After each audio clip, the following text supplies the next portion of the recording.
welcome to Deliberations with Sonya. And I am here with my guest, Victoria, and one of my other queen cohorts, Miss Shila. And we're going to be talking about power, love, and what was that other one? Relationships. Can we have it all? Can we have it all?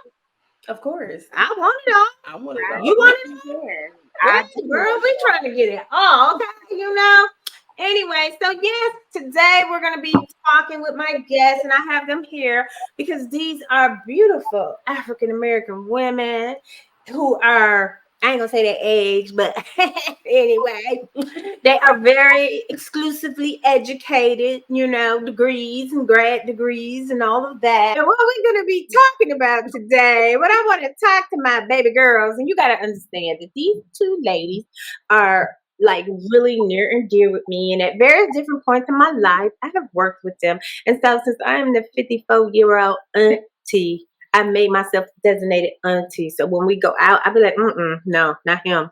So, I wanted them to come on and give a perspective about how we have been as women in a place where oftentimes we're told that there are dates and times and time frames for how what is considered successful, and since I'm at least a decade or 20 years older than both of them, then, can we have it all? And when I say we, I'm more so talking about my queens, my baby girls. Can they have it all? Can we all have it all? You know what I mean? Like for my age, it's like, having it all don't equal relationship with me no more. But for my baby girls. So let's just start it off with Victoria. You want to just tell us a little bit about your ideal and what you have come across in dating, career, time frame, family expectations, and how people be. We talked about how people tend to look at you if you're about to be 40 or you're 35 or something and you're not married and blah blah blah. So hi everyone, I'm Victoria Renee, and for me, I don't mind sharing my age. I am 36. I will say I remember growing up wanting to be married at a young age, wanting to have children in my early 20s, wanted to have the white picket fence with a beautiful house and a dog and a handsome young man. But, life have a way of showing you the complete opposite. But I don't have any regrets. I am actually more confident than I was when I was younger. So I will say for me, if I didn't go through a lot of the hardships or difficulties, things that went on in my life, I probably would have been in some bad situations or bad relationships that could have lasted and turned out for the worst. So yeah, I'm grateful for my area where I am. I am still growing as a young lady, as a woman. So you've never been married? No, I haven't. I was close to being engaged. Don't have any children. I have been in extensive relationships. But like I said, I'm not like one of those bitter people, but that had to come with growth.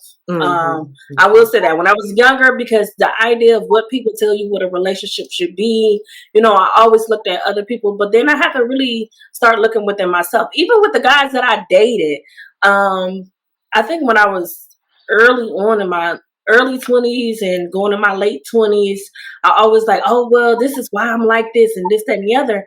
And I had to realize, like, no, you got to do self-examination within yourself. And I tell people, you meet people where you are. So, a lot of the guys that I was dealing with, they were in my life for some of those vulnerable moments that I had that wasn't always good. So I felt like I was attracting a particular kind of guy constantly. But then I had to be honest, for me, my mother, shout out to her, said, you have to start dating yourself. Ooh, and I was like, what? That's some good stuff. That's some good stuff. Yeah. Miss Shasha, Miss Shila, ma'am. I want to, what has been your experience? Because, when you said dating yourself, I'm like, hey, that's what's going on right now. But I'm 50. Yeah. It took me to 50. Yeah. Because I got married at 20-something and was divorced by 30. You know what I'm saying, girl? We got to get this together.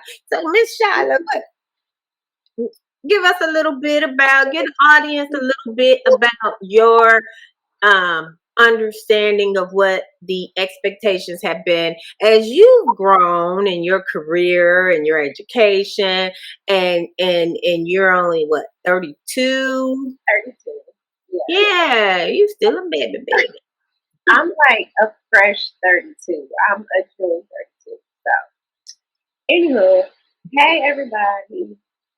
So I definitely can identify a lot with what Victoria said. When you're young, you have this idea of the life that you want for yourself, which is that career, the marriage, and the children. For me, it was by 25, I needed to do all of this. Right? By 25, I needed to be married. I needed to be in my career. I needed to have a house. I just wanted it all at that age. And then after 25 came and went, it became 30. It's like, that kind of like, I think it's like a midlife crisis. I don't want to call it a midlife, but a midlife crisis, right? Because beginning life crisis. Because when 30 hit, it's more of that depressed, like, oh my gosh, like I thought I would have this, I thought I would be doing this at this age, have kids by now, be in a relationship and things like that, and that did not happen. And a lot of that came from the stereotypes that come from society. Like, society makes us think that if we don't do things by this age or by this time frame, right? Go to college, you get married, you do this, and life is going to just be this platform just waiting for you. And I think that with the whole American dream thing, or the stereotypes that come with you needing to have it by a certain age, they were given a clean journey. Like, none of us were prepared for the journey. So, like, we're younger, we're planning our life out thinking it's going to go a certain way. But we're not prepared for the things that's going to be on our journey, right? Those trials and those tribulations. Same for me, 20s. I had never been in a serious relationship. I had a series of dating narcissistic men. But that's another story for another day. No, that's a story for today.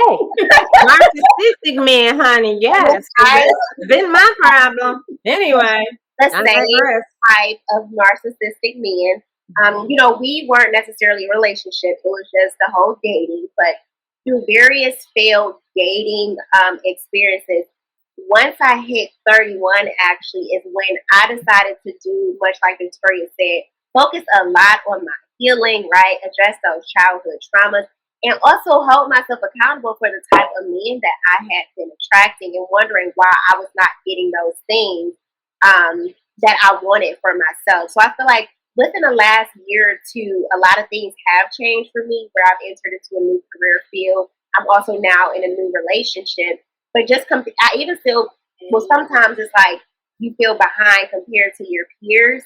It's like everyone I work with, right? They're in their 30s, but they're married, they have children and all that kind of stuff. And it's kind of me, like I'm just now getting on this journey. So I will say society has a way of making you think that you have to have it figured out. But again, I have no regrets. I think that things are happening for me now because I actually took the time to heal and focus on dating myself. Because now I'm at a place where I'm able to embrace the new things and welcome new things into my life. I honestly don't think 29-year-old Shila, or even 25-year-old Shila, even views things the same way. I don't think that I would have been able to appreciate certain things that I have now as opposed to when I was much younger. Yeah. What? Give me some high five since you're here. Give me a video high five. Yes.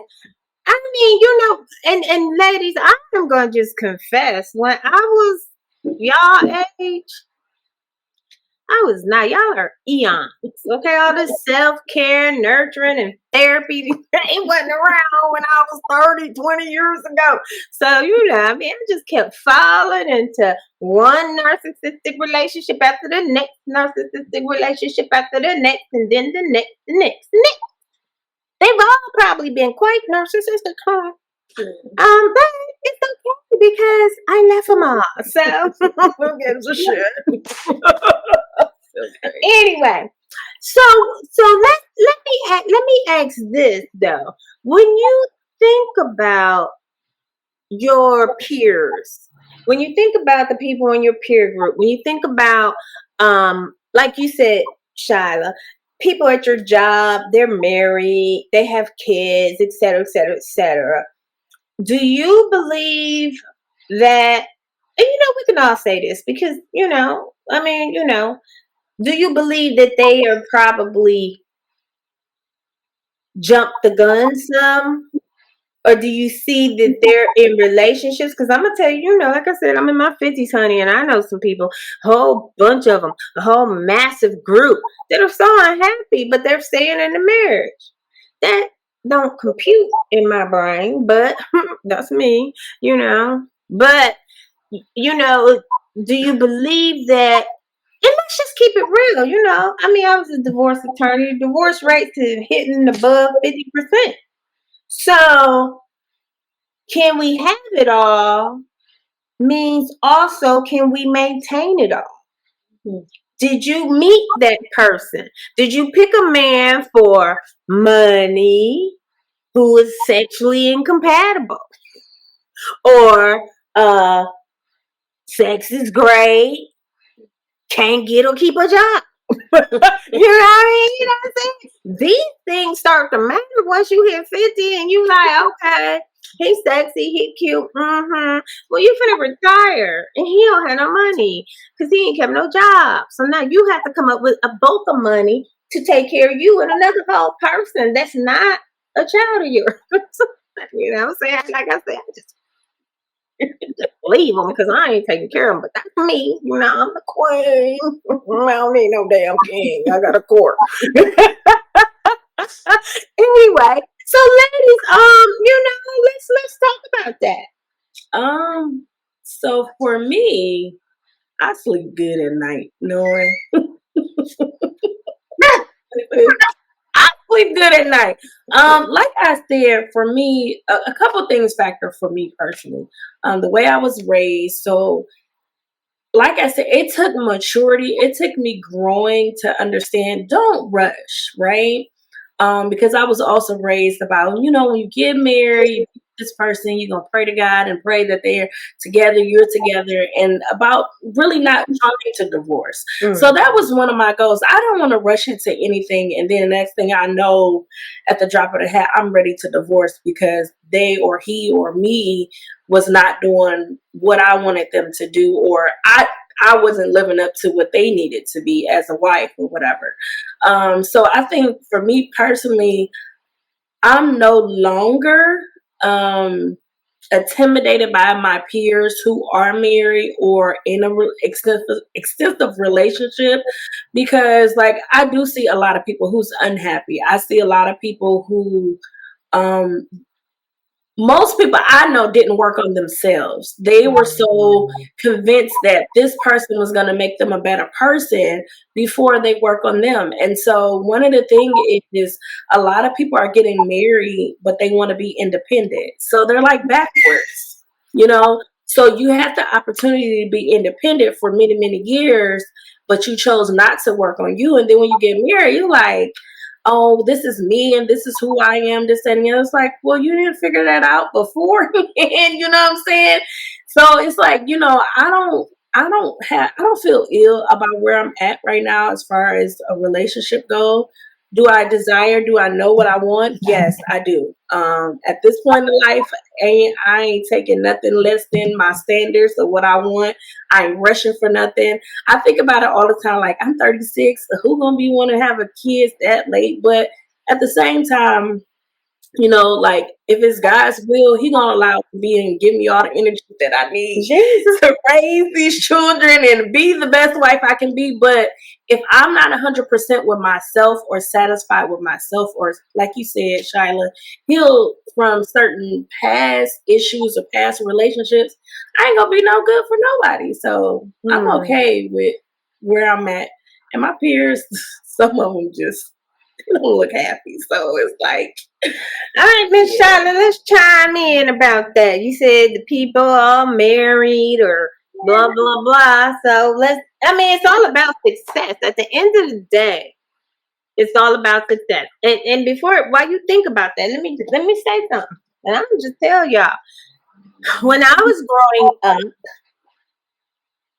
I didn't think about being married or having kids or any picket fences. really? No. Girl, I was gonna be a scientist and president of the United States and all kinds of stuff. You still want to be president? After the last one, I think I can get it done, but I don't want to be bothered with people, girl. I don't want to do it. Because, see, Putin to be dead, you're not messing with me. Anyway, but the point is this. I didn't want that. I didn't think about that.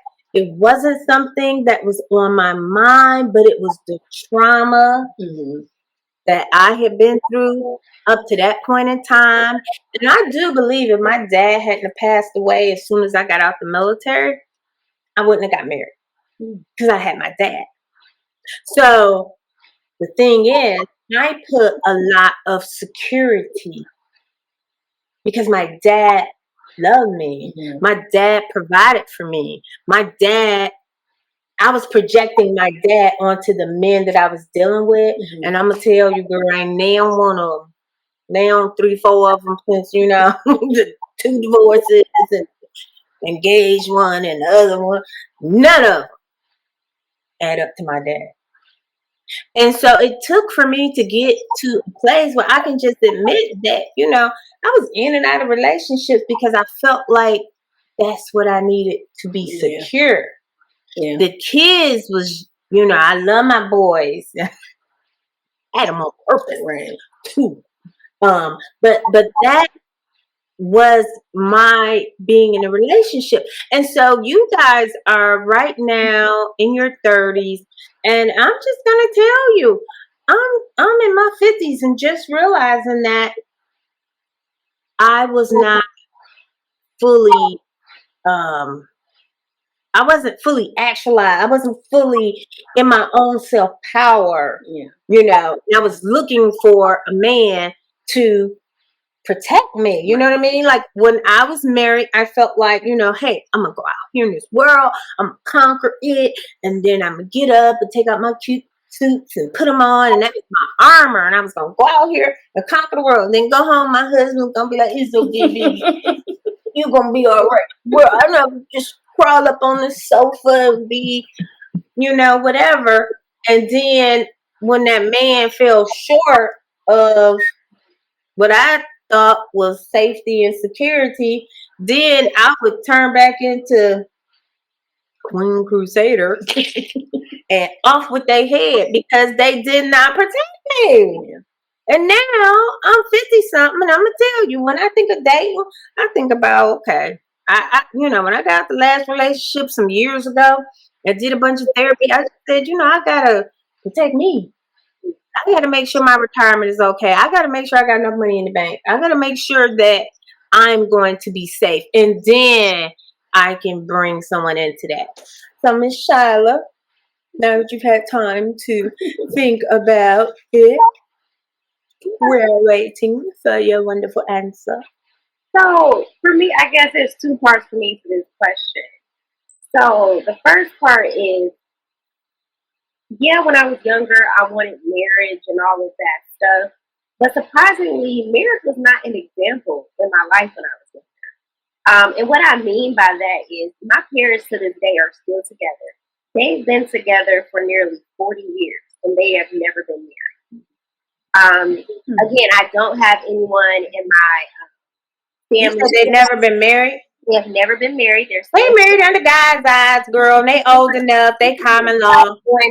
Not common law, but you know what I mean. The whole. I know, but still, under the law, they married. It wasn't necessarily preached or practiced or shown as an example. Like, oh, Shila, you should want to be someone's wife when you get older, blah, blah, blah. It kind of wasn't like that exact example. And again, there aren't people in my family who are married as well. I honestly can't even tell you the last time I've been to a wedding at my age. I've been to one wedding my whole life that I can honestly remember. So again, that's just personal to me. So while it wasn't necessarily an example, it is something that I still would want and desire. But when it comes to my peers, I'm not a person who wants to get married just to say that I'm married. I want to make sure that I am the best version of myself, a fully healed version of myself, so that I'm able to take on someone else and do life with them. What I see is, yeah, people that I work with or other people that are around me, they're married, but some of them you can tell that they're unhappy, right? They look drained, just emotionally drained, mentally drained. Even with the kids and stuff, like some of them are not even 40 yet, and they have aged a lot. I think that life has done that because they're maybe just unhappy, or they're just dealing with people for the sake of dealing with people just to say they have a husband or a wife. Again, personally, that's not the example that I want. And I guess I would rather be dating or single or whatever than to just jump into a marriage just to say that I'm married. And I think, like I said, it's a lot of it is you want that example, but it's like the example at this age is kind of what we're teaching ourselves. We the violent society to teach us what marriage should be or how marriage should look. Because everything, right, is not what it's out to be. I used to hate when people be on Instagram or social media in general, and they're like, oh, this is relationship goals. And it's like, you don't know what's going on behind closed doors, right? You don't know what traumas they're projecting on each other or anything like that. So, again, the example, I feel like, even though I didn't see it, is something that I want to cultivate and create for myself. And that's through doing work for myself. I'm a big journaler, so you will always hear me swear about journaling. But just through journaling, like therapy and different examples, I'm also a big reader. Like, I'm reading this book about relationships now. It's called The 8 Rules of Love. It's a really good perspective. Yeah. You read it too? Oh my God, you read it? 8 Rules of Love. Well, why do I feel like I'm so late in the game with this book? It's so good. But it's a good book. Yes. Is it new or something? No, it's not. And I recently just got it from the library, actually. But I've been so moved by it, where actually I've been rereading certain pages. Okay, that's like how deep. I was like, "Ooh, that was a whole word. Let me start that chapter over." You just ain't giving the library that book, man. I've been extending it. Like, I really think it's worth buying it now. But the point is, like, I feel like at a certain age, when you've done so much work on yourself, like, you kind of set your own standards, your own norms, and like society doesn't even matter. If anything, society shows me daily what I don't want to do or what I don't want to become. Yeah. So I don't even know where I'm going next with this, but but I wanted to add to what Shila was saying. This might help too as well, because I think with self-care and healing and going through your journey, your process, even in relationships, career, it's not that we saying life is going to be perfect when we get that person or that career. We know how to deal with the toughest times in our lives. Because for me, when I was younger, there were certain things I did that because I didn't know how to handle it, I would revert to certain things, or, I'm going to go do this, I'm going to go kick it, or I'm going to drink, or I'm going to do this. But now I know how to, because sometimes we self-harm ourselves because of what we've been through, right? So I think that's the thing. Like, most people's like, oh, so you're just saying you're going to have this perfect. No, marriages, and that's the thing, like you said, like social media glamorize everything, from being an entrepreneur to being a wife, to being a mother, to being a sister, a friend. It glamorizes. Have it together. Yes. And sometimes I ain't got no lashes on today. I ain't got no eyebrows. Sometimes, like, it's not perfect. So that's the thing of understanding when you are on your journey, when you are focused on that. It's not saying that, oh, it's going to be perfect, but I know how to deal with it. So if a storm come my way, I'm not just tucking my head and running. Oh, I know we're gonna ride this storm out. You know what I'm saying? So like even with relationships, or focus on getting in a relationship or hoping that you get married. Like I'm not concerned about just the marriage, the wedding to say.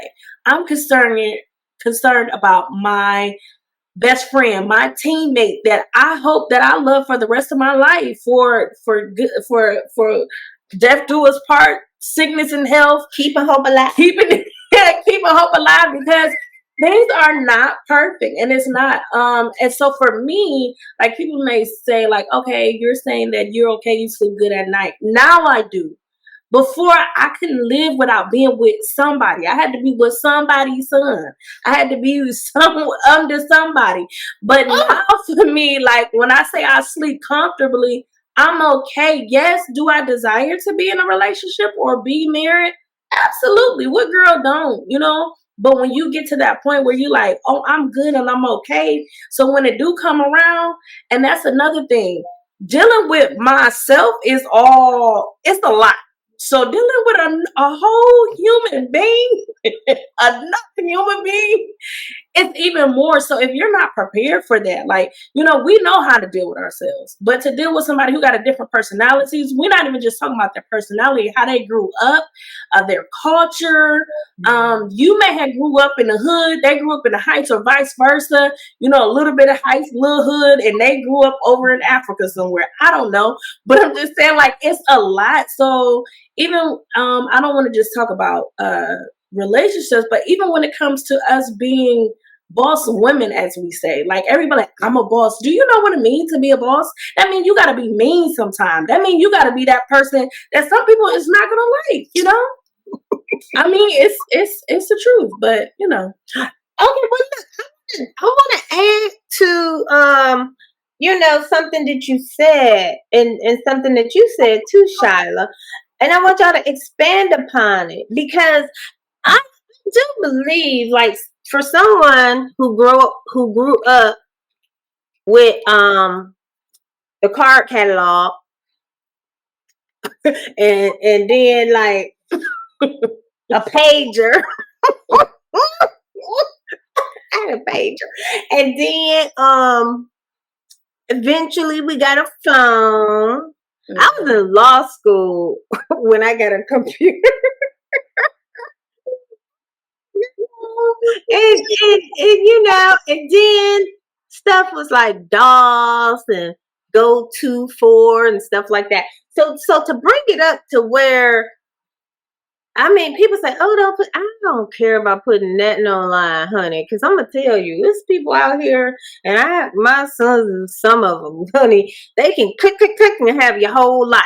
So so with this aspect of social media and mental health, and being a woman, and being a Black woman in America, with the different beauty standards. I mean, hey, that's I'm the host. I'm gonna go there, and all these different bodies purchased, and the men who, how has that affected you, Shai? How has the intersection of technology, dating, social media, and maintaining self-integrity, right?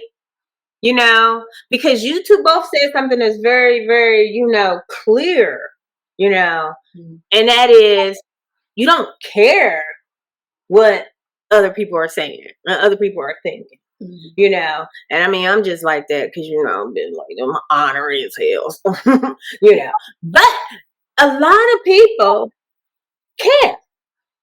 They care about what's on social media. They care, like, oh, I'm gonna put it on social media.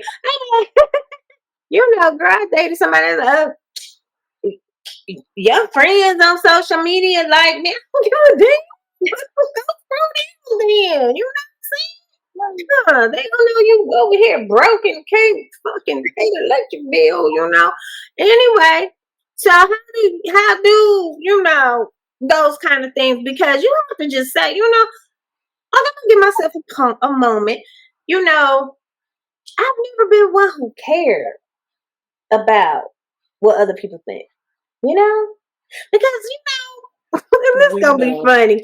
But y'all, when I was born, I had lazy eye, and so I grew up with a patch because you know I was born 69.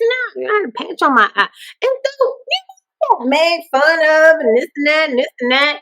As I got to be older and people was making fun of me, but dear girl, all these hot dudes was always after me, and I didn't appreciate my own self. I thought I was ugly because that's what people said.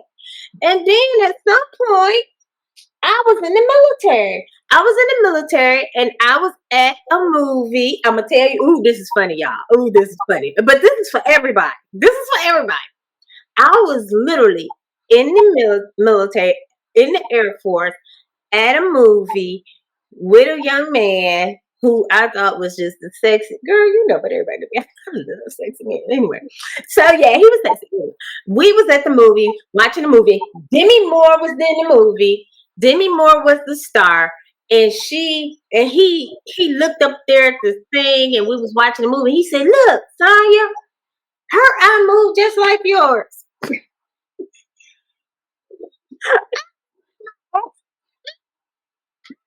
I was devastated. I was devastated that he knew my eye. I was, you know, ooh. And so on that night, you know, I was like, "Why did you say that?" And he was like, "You fine, Demi Moore fine." And then he started listing off all the people that is lazy eye and beautiful. And he was like, "Don't nobody care about that. Everybody like you, girl, because you fine. Don't nobody care about that. Shoot, that I don't nobody care about that." And so I swear to God, y'all, that was Jesus. That was the Holy Spirit intervening in my life. Because from that point on, girl, you couldn't tell me nothing. I started modeling after that, girl. I was doing it all. I was like, shit, man, I'm fine. And, you know, I would be at photo shoots, and I'm like, hold on now. Let me adjust my man, turn my head this way or that way. You know, but what I'm saying is, I think that a lot of people's personal self-esteem has, you know, has suffered with the advent of social media and dating and comparing each other. And so I'm going to say I may be different because of my prior experiences and having a Captain Hook patch on my eye all the way dang near to high school, you know, that I sort of became Teflon about it. Like, I don't care. And people are like, "Oh, you gonna put that on social media?" Yeah, why? I got dirt on my teeth. I don't care. Shit, bitch, I'm beautiful. I don't care. You know, anyway, I digress. Go ahead, Miss Shila. Okay. Well, I think, Sonya, you brought up a good point, right even before you introduced the question, because you mentioned mental health, and this is just my personal experience. So, I do have a clinical diagnosis of anxiety and depression, but I wasn't diagnosed with that until I was about 26 years old. But at that time, I was like the highlight of social media. Like Facebook had just came out when I was like in high school and all of that. Not looking back, right? It's like 32-year-old Shila. When my self-esteem was at a complete zero, social media mattered to me so much, right? I cared about the likes. I cared about the right pictures, not posting certain things, or who was talking to me on social media, and things like that. Like my image definitely, the value of my image definitely came from social media. Like I needed that validation, right? Wow. Yeah. Also, I wasn't the most social person. I mean, still to this day, right? I don't go outside and just immediately walk up to people and introduce myself, right? And with social media, it becomes easier to just hide behind that keyboard, right? And just do that. And that's how you make those relationships.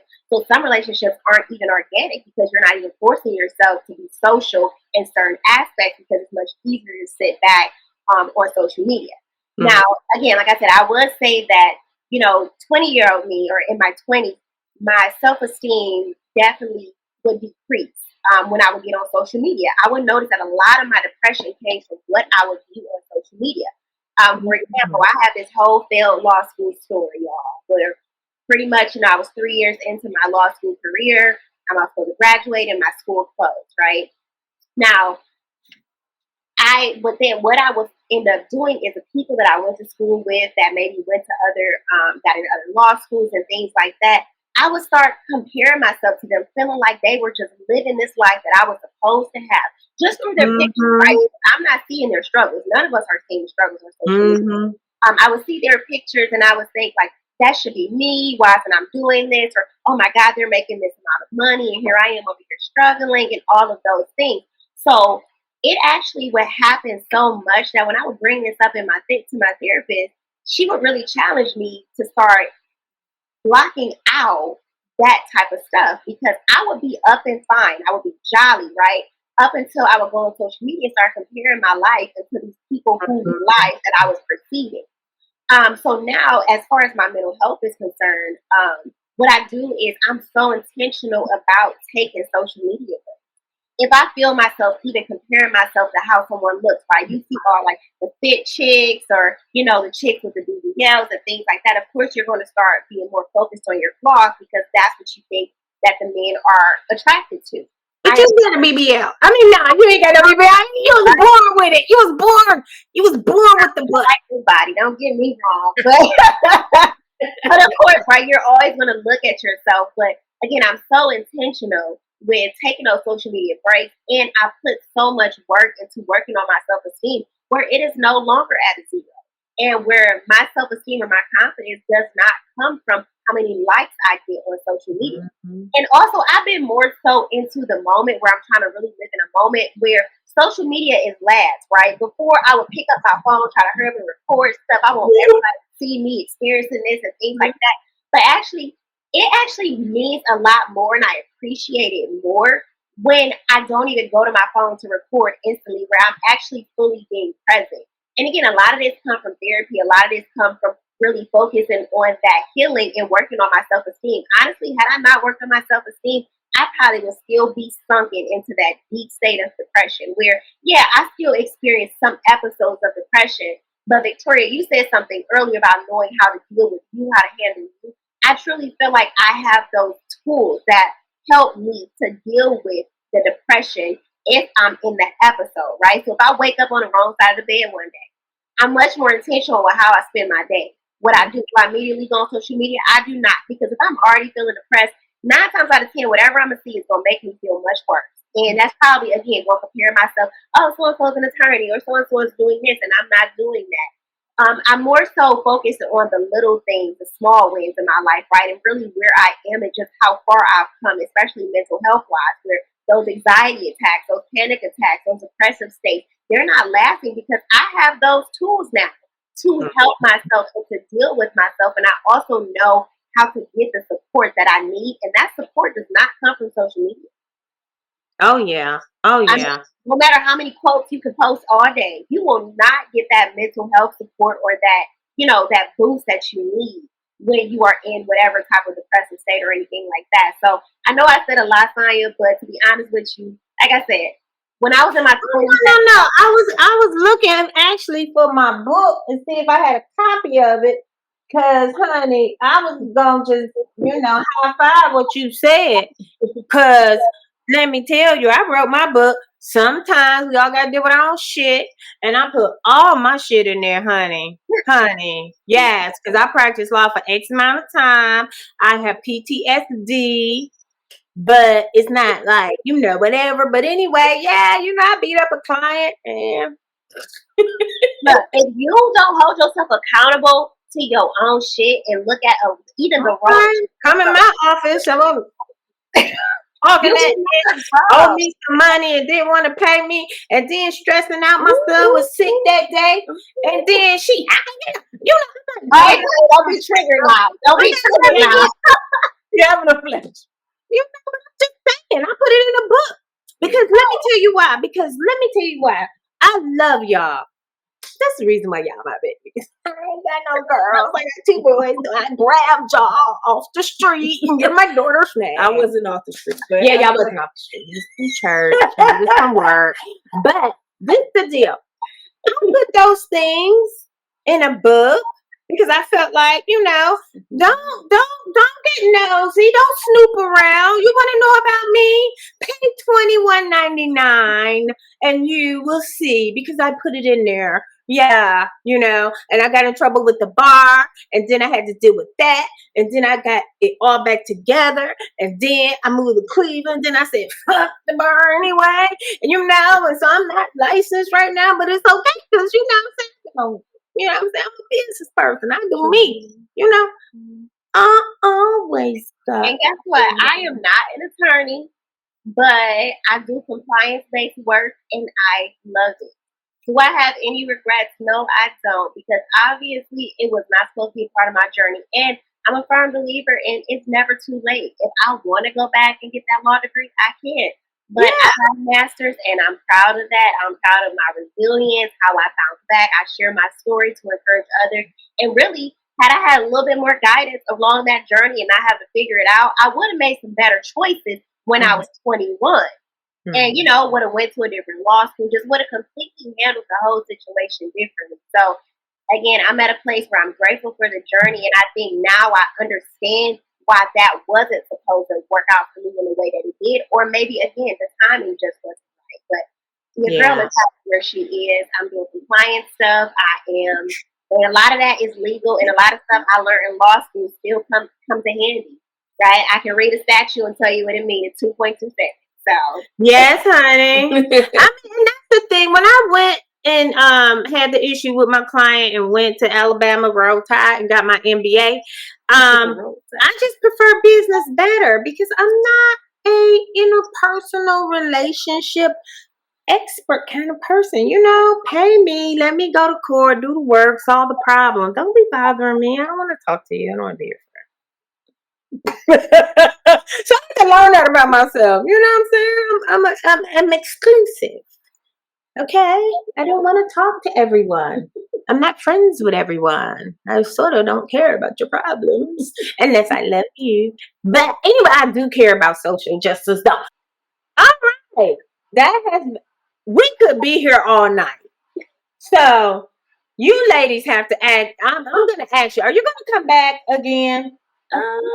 Yeah, of course. Okay, because we need to be together with some wine and some little charcuterie trays, whatever, and we're gonna get some charcuterie. We're gonna be together. We're gonna have a deeper discussion. However, we are running up on an hour. So, Miss Shila, what is it that you would like to let my guests and the listeners know? What kind of takeaways do you want to leave everybody with? So my takeaways are pretty much do life on your terms, right? Create your own rituals, right? Your own beliefs, your own values, but do all of that while you're being intentional with figuring out who you are as a person. Don't be influenced by the stereotypes or beliefs that society places on us, because what they don't prepare you for is a different journey, right? All of our journeys are not the same, and even if you don't accomplish certain things by a certain age, that does not mean that you failed, or that doesn't mean that it's too late for you to start. Be very intentional, and I use the word intentional so much because it's so important to me, but just be intentional with figuring out who you are as a person. And that will allow you to grow to be the best version of yourself, and you will start to appreciate your journey in a different light. You don't have to have kids by a certain age. Hell, you don't even have to have kids if you don't want kids. But again, focus on knowing you as a person.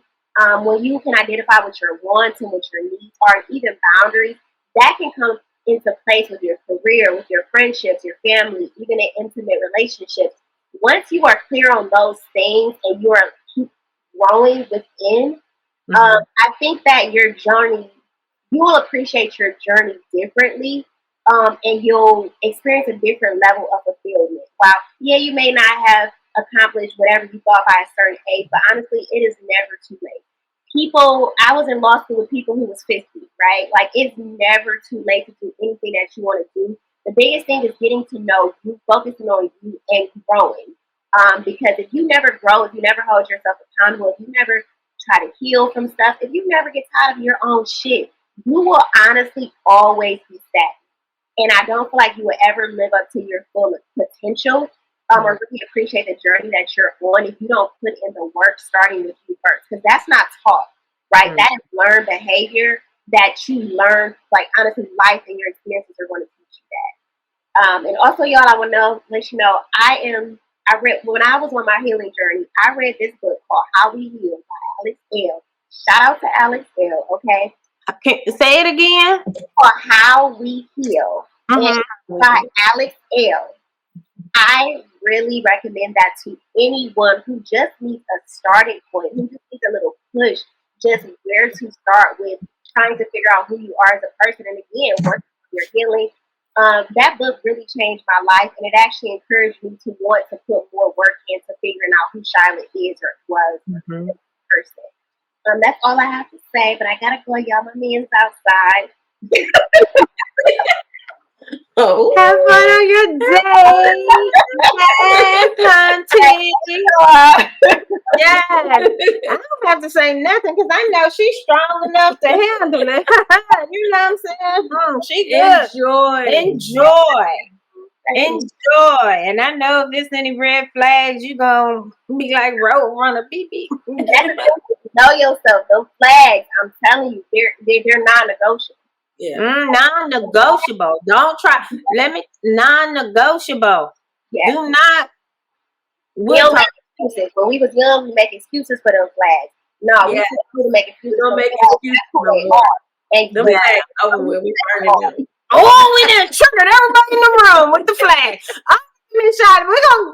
Let me write triggers. I gotta write triggers because that's what we're gonna start with next. Triggers. Yeah. Girl, so awesome. Girl, you know, you shared so much, and I am so honored to have had you on my show that you would share some very vulnerable moments with my audience. And this is what we do. I got a lot of gems.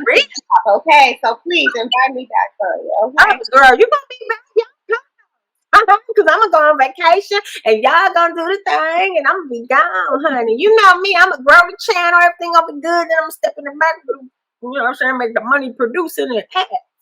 Bye, Shila. Bye. Love you, girl. Bye. All right. Bye-bye. Okay, Victoria. Your takeaways. This is going to be interesting and fun. So my takeaway is real simple. One is learning to put yourself first. That's the most important thing. And a lot of people don't do it. I didn't really get to go in depth with social media. Social media has changed our perspectives on life. But just like Shila said, sometimes you do have to step back away from that to actually see how your life is going, because your life is not everybody else's life. So start journaling. Like if you have a notepad or a notebook, start journaling. And what you should always do is put self first. Well, put God first, put self, and then break down those things that you desire and you want to see underneath there. And as time go and progress, then you know what you can change, what you need to change up, what you need to come up with like a regimen for yourself. When it comes to your career, your relationship, self should come first, and then everything else will trickle down and fall in line like it's supposed to. So, and then take off the timelines. Like that is so important. I think so many people live by timelines that, you know, and I hate it because even like Sonya, I love her so dearly, but she is one of the most talented and most creative persons I ever met. And I'm not concerned about her age. I think this is the prime time for her because we all go through processes in our life that we went through those things for a reason, because we want to have a testimony to tell or a story to share, or there wouldn't be Deliberations with Sonya if she didn't go through those things. So for me, like, that's why I love her, and she's my big sister because, you know, she's been through all those things and she shared her stories with me. So it's like, you know, I've been through a lot of different things that I may not have shared, and I'm starting to learn how to be a little bit more open about those things. You have to be vulnerable. I mean, you have to heal, you know, all the way before that. Absolutely. Right. So, you know, but yeah, you don't put a time limit on yourself when it comes to certain things, or you feel like, oh, because I didn't do this, that it's over with. No, like, you can, but just like Shila said, you have to be intentional. Intentional living is one of the most amazing things. And intentional don't necessarily mean that it's going to happen, but you are working towards the happening, you know? And sometimes... I don't want to interrupt, but I got to say this. And when you're intentional, and this is something that I learned, you know, over at the VA and all of my... What was I doing? What's that stuff? Anyway... You know, the meditating and stuff. Yeah. You're in the moment. Yeah. You're in the moment. And until I did that, I was always thinking, like what you said, like, oh, I got to do this by this time. I got to do that. And then I was like, oh, I dropped the ball on that. You know what I mean? And my therapist was like, you ahead. Yeah. And you worried about stuff ain't happened yet. And you behind. And you mad, and you keep getting angry and triggered by things you did or didn't do in the past. And the intentional piece. Yeah, that's so important, because a lot of times too, the other thing for us is we get upset for things that didn't happen the day that we want it to happen. But that don't mean that it's not going to happen. You know, if you continue to work towards a goal or somewhere that you're trying to get to, that don't mean if it didn't happen that Monday that it's not going to happen on Saturday. You know, especially with us in our finances, we know we be trying to get to a certain place, right? And we like, God, I need you to come through. I got to pay this. And and it happens to me. That's why I say intentional living is powerful. Yeah. Because it happens to me all the time when I stop thinking a certain way. It's really about changing your mindset too as well. When I stop thinking a certain way, then things happen just organically. Like, we are forced to be like robots, but that's not how we should live. We should just let it be. And some things you just like, okay, it didn't happen. Oh well, what's up with tomorrow? Okay, it's like, what's the little cartoon? What we doing today? Trying to take over the world.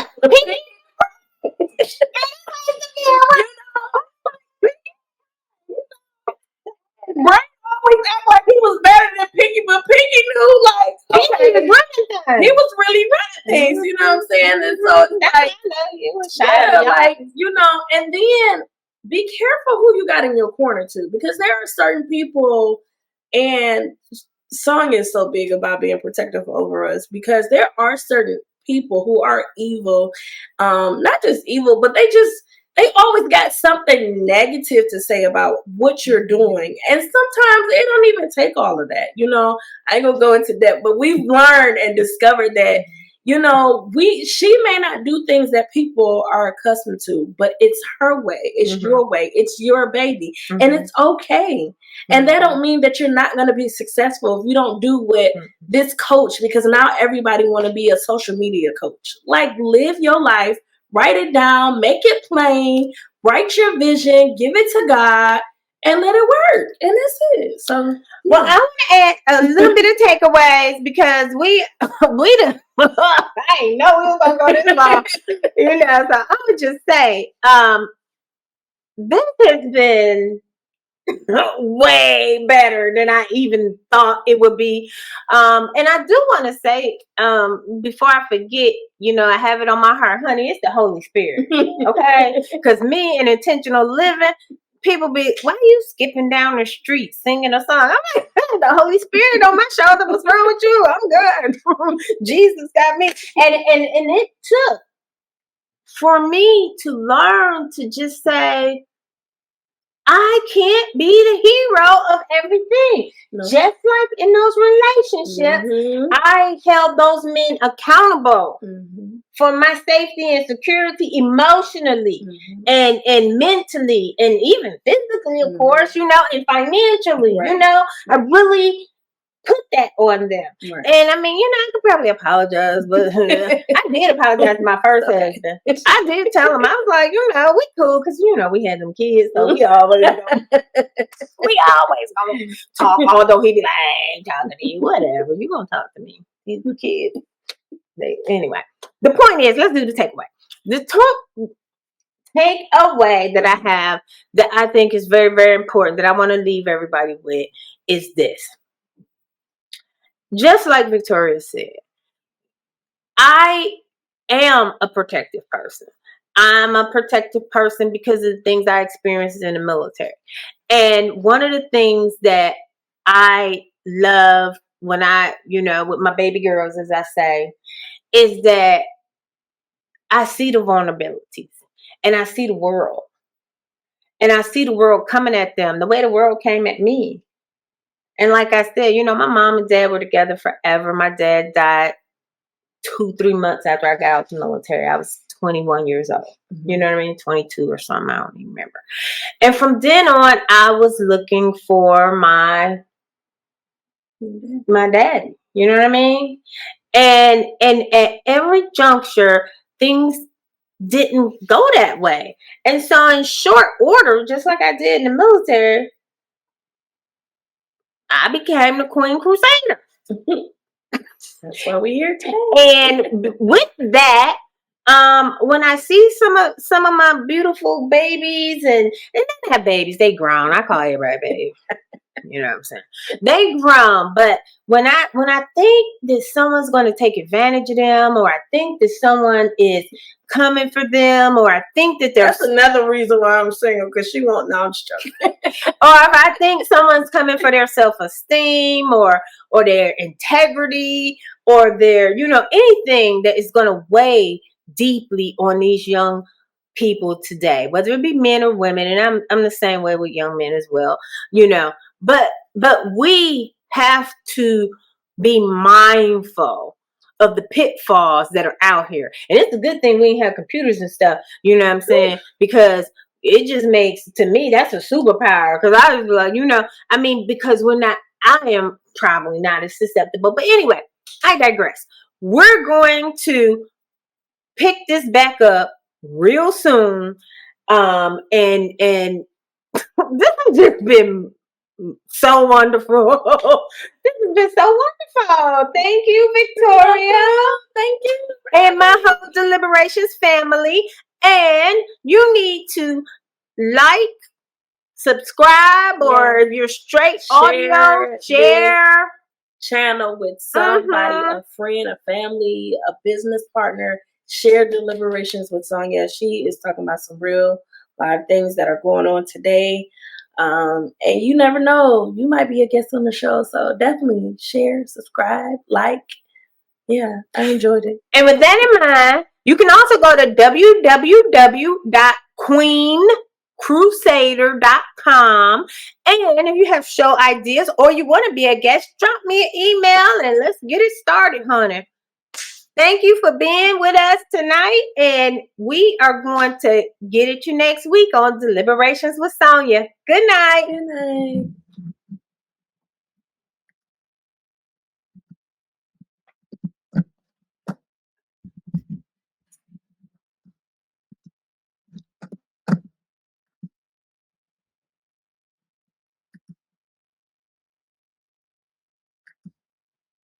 Did I end it?